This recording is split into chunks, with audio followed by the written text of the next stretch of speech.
Des flammes incandescentes à l'intérieur d'un bâtiment de 6 étages en construction, jouxtant le supermarché Chic Shop de la Riviera 3 dans la commune de Cocody, un centre commercial bien fréquenté par les riverains. Sous le choc, des employés et des habitants du quartier témoignent. Pour le moment, je ne peux pas donner des fausses informations. On ne sait même pas comment le feu a été déclenché, mais certainement on va faire nos enquêtes. J'étais de passage et il y a un parent qui m'a appelé, il m'a dit qu'il y avait le feu ici. Donc j'ai garé et puis je suis venu le voir. Et ensemble on a assisté impuissamment à l'évolution des flammes, quoi. Des éléments du groupement des sapeurs-pompiers militaires d'Adjamé tentent de circonscrire le feu qui s'est très vite répandu sur le toit du supermarché. Une scène ahurissante. En fait, ce n'était pas le magasin qui était en feu. Il y a 2 bâtiments en construction qui sont mitoyens au magasin. Et ces magasins-là servent de lieu de stockage. Pourtant, ils sont en travaux. Donc, il y a des artisans dans les bâtiments.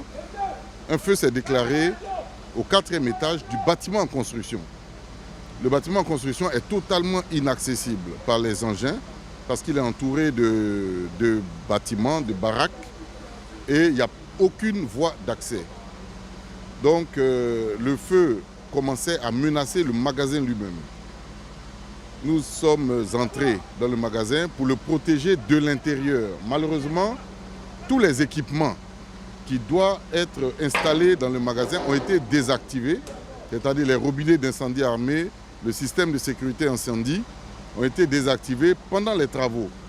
Donc le magasin en lui-même, qui selon la réglementation doit avoir des équipements de sécurité, les avait, mais ils étaient inopérants.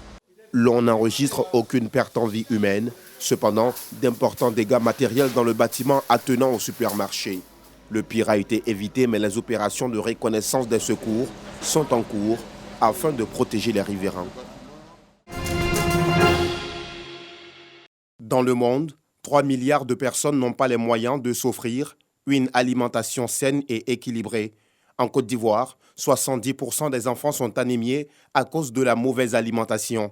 Face à cette situation, l'INADES, Institut africain pour le développement économique et social, a organisé un point de presse pour inviter les agriculteurs à réduire l'utilisation des pesticides et fertilisants chimiques dans l'agriculture afin de protéger l'environnement et permettre à la population d'avoir une alimentation saine. Nous sommes dans un cercle vertueux où pour pouvoir produire, il faut utiliser davantage et davantage d'engrais, de pesticides qui contribuent finalement à dégrader notre environnement. La question des pesticides devient une question d'intérêt général et quand on observe un peu les dégâts que ces pesticides créent, on est interpellé et nous pensons qu'on doit travailler pour que la question de la réduction de ces pesticides-là soit une réalité. Cette initiative a été saluée par Seka Georges,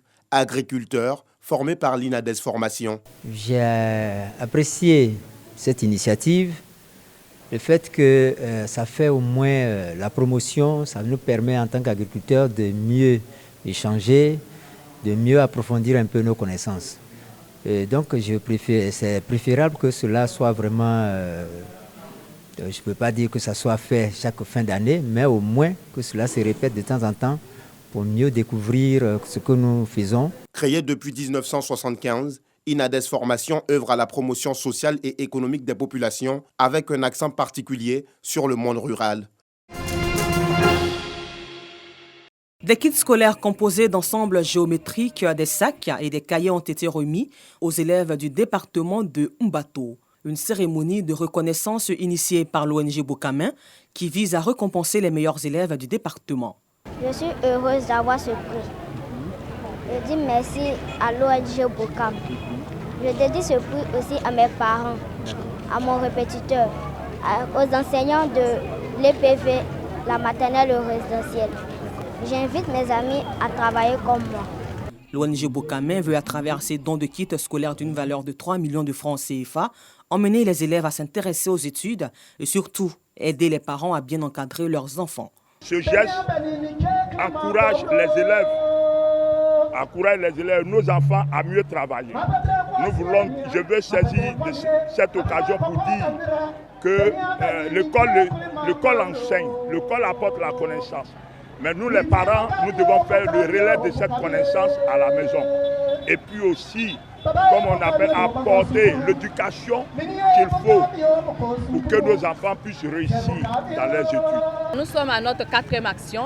Nous avons formé des femmes au niveau d'Agna sur la transformation du cacao. Nous avons distribué des kits sanitaires lors de la Covid en 2020 à Bobo.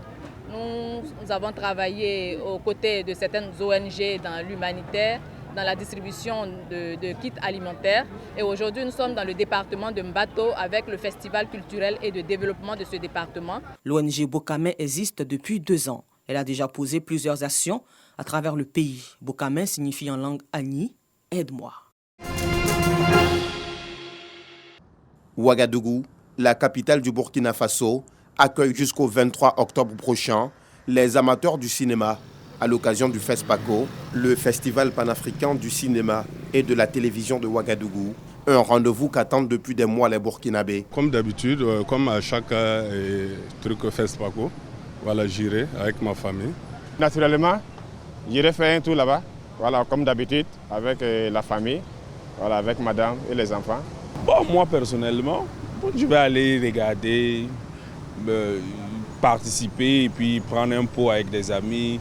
Reportée en 2020 en raison de la pandémie de la Covid-19, la 27e édition du FESPACO a pour thème central « Cinéma d'Afrique et de la diaspora, nouveaux regards, nouveaux défis ». C'est autour de cette thématique-là que nous organisons le colloque, par exemple, que nous déclinons en 3 grands panels. Un panel qui va s'occuper des questions relatives au financement, les défis actuels du financement du cinéma d'Afrique. Et un autre panel qui va s'occuper des questions de distribution, d'exploitation et surtout des orientations thématiques et esthétiques. Et le 3e panel va s'intéresser à la formation. Aujourd'hui, il y a lieu de se poser la question de savoir quel type de formation faut-il donner donc dans nos écoles de cinéma. Le FESPACO, c'est plus de 200 films sélectionnés, dont 15 longs métrages, en compétition pour l'étalon d'or du Yenenga, le Grand Prix de la Biennale et des milliers de projections. Si le FESPACO fait de Ouagadougou la capitale du cinéma, il n'en demeure pas moins que les autres formes d'art y tirent leur compte. Nous nous sommes rendus au village artisanal pour voir comment les artisans accueillent cette 27e édition.